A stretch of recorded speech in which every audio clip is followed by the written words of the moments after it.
And we are recording. Check, check, 1, 2. My name is AGZ. And we're back with another video of offending everybody.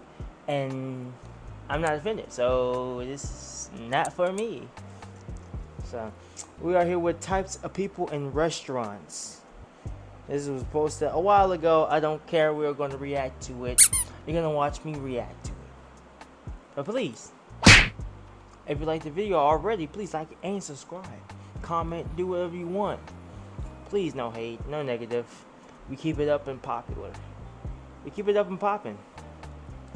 Alright, we're going to this video. Idiots, criminals, drug addicts. The restaurant business is filled with horrible people. So here are 8 degenerates I used to work with back at IHOP. One co-worker was a pillhead named Christine. Christine was an overall great worker when she wasn't high. Unfortunately, she would pop pills like they were Tic Tacs. One time she came in so blasted that she sat in the child's high chair and got stuck. To make the problem worse, it's a busy Sunday morning and everyone in the restaurant is like, what is that crackhead doing? Another co-worker named Sharif would sometimes bring weapons to work. He'd be in the back showing off his illegal switchblade, making jokes that if the table didn't leave him a tip, he'd leave him his tip. Another coworker was a Spanish chick named Sophia, who I'm pretty sure was a prostitute. She'd always have guys come in and ask for her specifically, which was weird because she looked like a burn victim with an eating disorder. And Sophia would mysteriously keep getting expensive things. Like one day she came to work with a brand new white BMW. Like, bitch, you're getting paid $30 grand a year. How the hell are you affording that? The host... That's crazy. Dang, you went... I didn't know they had... they got a bunch of characters. They got a bunch of characters in my job, too. It's like, jeez. Oh, yeah, he got names for everyone. Oh, no. If she was just burnt in the face and they asked it for her specifically, she might have been... How the hell you popped up with a damn brand new BMW? Hey, she doing something. She giving it out. A banging chick named Roxanne, who was equally as hot as she was stupid. You see, Roxanne had a thing for bad boys, or basically anyone that would make poor decisions. She'd very openly give her number out to anyone with tattoos, a motorcycle, or a substance abuse problem. Which was hilarious because Roxanne was married, and her husband would show up every once in a while for a surprise visit. And no matter how bad my day was, I can't tell you the joy I'd feel watching him walk up in the parking lot as Roxanne is clearly flirting with someone. My manager was a guy named Jamal, who spent most of his life in a correctional facility. Behavior. What some people call an anger issue. Most of the time he was all smiles, but if he pushed his buttons, convict Jamal would come out. One time Jamal got so angry with a customer, he shattered a plate and threatened them with a broken piece. It was weird. We're all looking at Jamal like, what are you doing? Everyone except Roxanne, who couldn't be more turned on. Fortunately, the customer what was that? Now Jamal's in the back with blood all over his hand, and I'm like, bro, you really gotta go to the hospital. Boy, Jamal on business. That he broke that tape.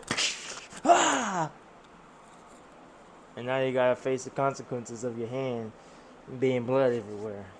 That's hilarious. And he didn't get fired?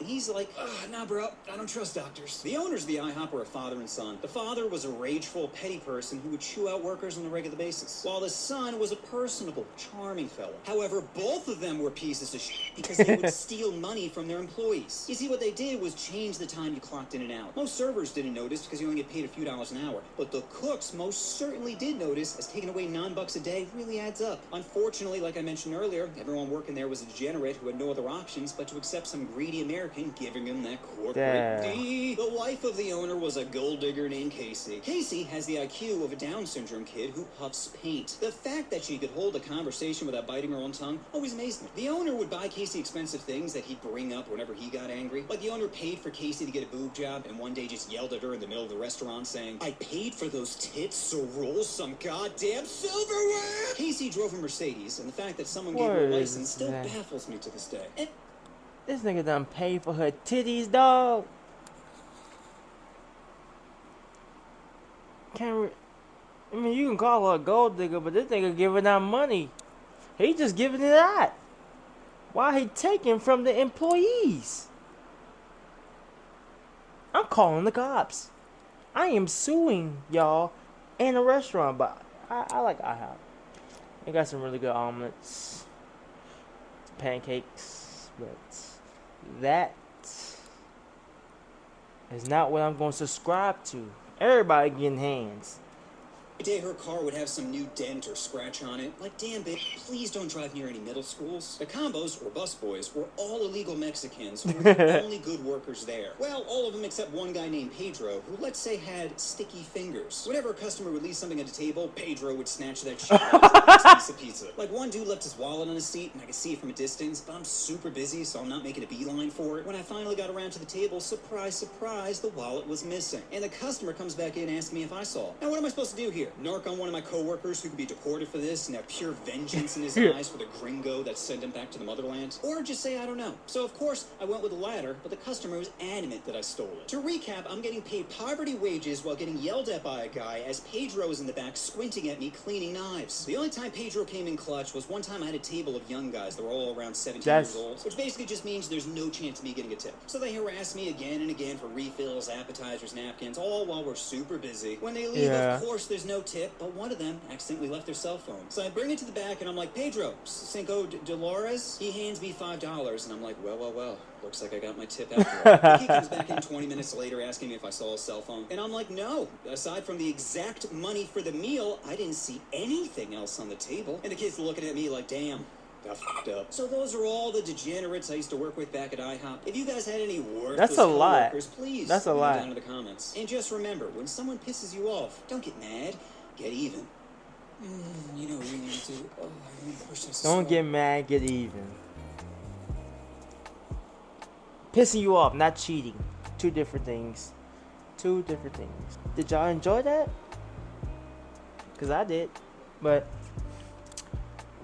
that is the end of this video. It's an interesting story. How we all go through the same thing. Some bullshit. Right? Hey man, I gotta keep your head up. So I will. It's 5:16. And that's the end of this video. This was what I got for y'all real quick. Stir it up like some chicken. You can't stir up chicken. Whatever. And I guess we out. Check, 1, 2.